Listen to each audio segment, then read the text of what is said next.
So I've been producing music for a little over 5 years, but I sometimes feel like I went a long way around to getting where I am now. I'm Era from EraTheProducer.com, and here's 7 things that I think every new music producer needs to hear. Air on the track.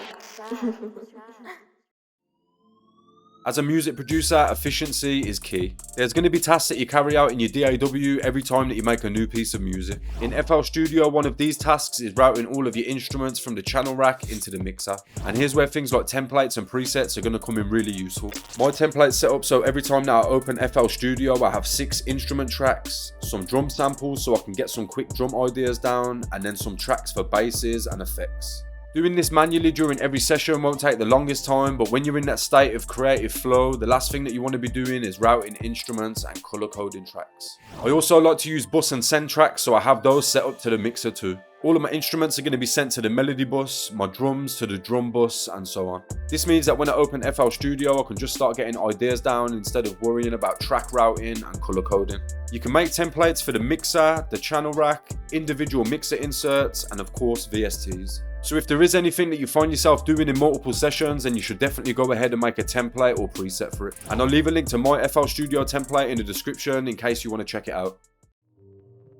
This one isn't going to apply to everyone, but it's definitely something that I feel slowed my progression down. Listening to different types of music is going to open up a lot more creative possibilities for you as a music producer. For example, if you're trying to make orchestral melodies, then it's probably a good idea to listen to some classical music so you can pick up on some of the core elements like instrumentation, common chord progressions, and rhythms of the genre.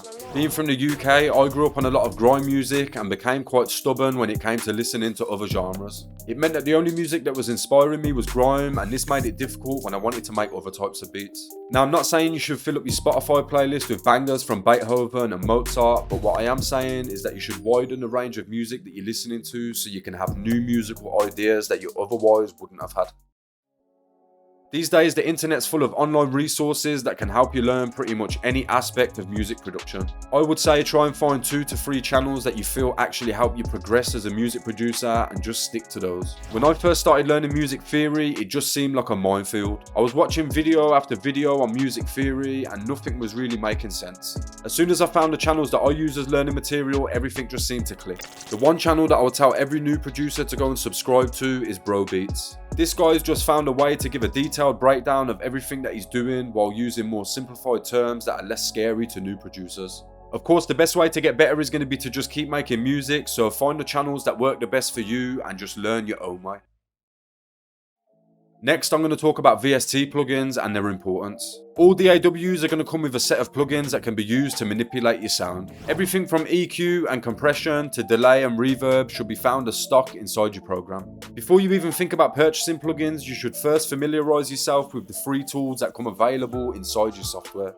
And this goes for instrument plugins too. Most DAWs have different versions that include more plugins as you go up in price, but they're all going to contain some solid drum and melodic sounds to get you started while you learn the ropes. And don't forget, there's a ton of free plugins that you can download too that are going to add to your arsenal. A few of the free VST instruments that I would recommend are Vital, Labs by Spitfire Audio, and Decent Sampler. Decent Sampler is going to require you to add third-party libraries, but there's also lots of them available for free on the Piano Book website. I'll leave links to all of those plugins in the video description.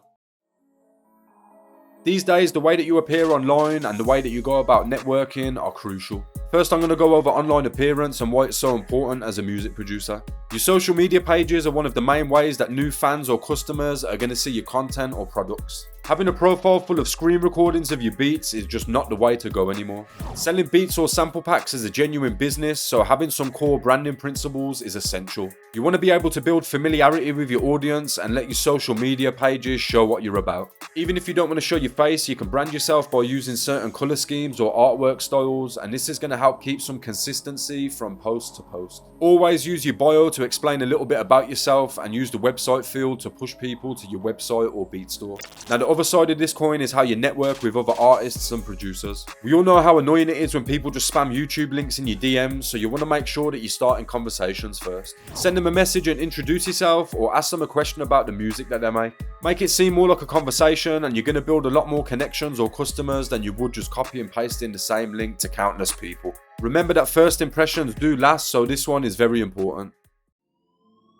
Having a goal or target to work towards is a really nice way to keep motivated. This could be a time scale in which you want to learn a certain scale or an amount of beats that you want to finish each week. At the start of 2022, I set a goal of 1,000 subscribers, and we're now at the end of 2022 at nearly 2,000. It's just a great feeling to know that you've set yourself a goal and achieved it, and it honestly just motivates you to do better. Make sure the targets that you're setting yourself are not unrealistic, as this is likely going to have the reverse effect and just demotivate you. Set broader goals like learning a new genre or learning a specific chord progression, so you're always going to have something to work towards. A lot of people get into music production after being inspired by another producer or musician. As a beginner, it's very easy to keep comparing yourself to these other music producers, and there's a few reasons why this is a bad idea. If you're constantly judging your music based on a comparison to another producer's track, you're likely just going to lose confidence and motivation. The only type of comparison you should be using are reference tracks. You want to use these more as a reference of instrumentation and layout rather than quality and skill. Keep in mind that some people have spent decades getting to the skill level that they're at now, so comparing yourself to somebody who has so much experience is only going to make you feel bad about your music. Everybody's on a different journey, so just carry on making great music. Those are all the things that I would tell to a new music producer, so let me know what advice you would give in the comments. If you enjoyed this video, then do me a favor and hit the like button, and if you're new to the channel, then hit that subscribe button too.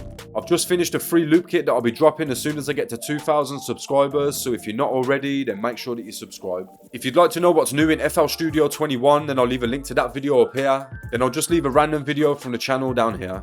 Big shout out to anybody that made it all the way to the end of the video. I've been Era. Thanks again for watching, and I'll hopefully catch you all in the next one.